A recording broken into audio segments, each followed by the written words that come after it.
Welcome sa aking channel. I'm Jelly-Ann from Jelly-Ann Tutorial. Kung bago ka pa lang sa aking channel, pahingin naman dyan isa-subscribe. Hit mo na rin ang bell button para updated ka sa mga susunod ko pang i-upload.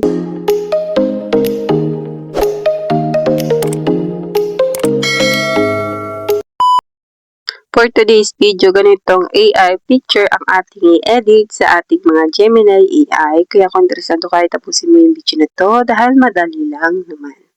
So, let's start. So, nandito na tayo sa ating cellphone. Pindutin lang natin tong Google Chrome. So, dito sa Google Chrome, magsa-search tayo dito ng Gemini AI. Tapos po, yung unang lalabas ang itatap natin. So, wait lang natin. Maglo-loading yan. So, pag ganito na yung itsura niya, okay na yan. Dito sa Ask Gemini, dito natin ipipaste yung prompt na kailangan. So, ito po yung prompt. Ilalagay ko po sa description box dito sa YouTube channel ko. Dito po sa mismong video na to. Makikita po yun sa baba ng caption. Pindutin nyo lang po yung more. Ayan, copy nyo lang po. And then may plus sign po dito sa tabihan. Itap lang po natin yan. And upload files and media picker.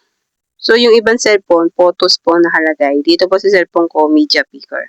Pero kahit anuman po doon, ay madadiretso po kayo sa inyong gallery at pwede po kayo pumili ng picture ninyo na gagamitin nyo nga po pang-edit.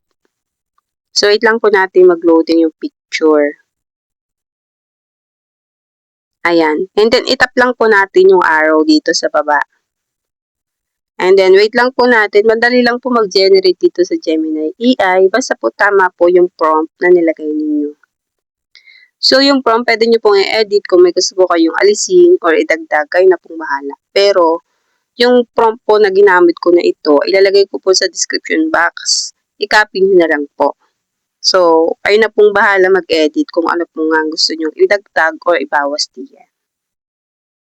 So, wait lang po natin yung resulta. Ayan, ito po yung ating AI picture. Happy New Year. So, alam naman natin malapit na ang New Year, diba? Advance Happy New Year sa lahat. And kung gusto nyo nga po siyang i-save, ilang press nyo lang po, tapos download image para po ma-direct po yan sa inyong gallery. At pwede nyo na nga po siyang i-post. So, meron pa po tayong isa pang style o ibang itsura yung i-edit natin ngayon. So, bali dalawa po sila. Kung nakita nyo nga po dun sa unang video ko, ay pinakita ko po yung picture na yun at ayun nga po yung i-edit natin for today's video. Ipinis ko na nga po dito yung padalawang prompt natin at ilalagay ko rin po ito sa description box para po ma-copy nyo. And then, ganun po ulit. Pindutin po natin yung plus sign, upload files, and media picker para po makapili po tayo ng ating picture.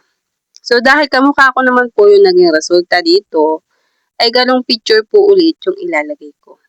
So, ayan. Wait lang po natin.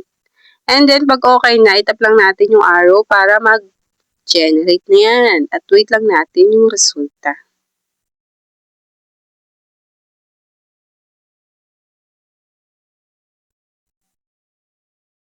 Madali lang mag-edit dito sa Gemini AI.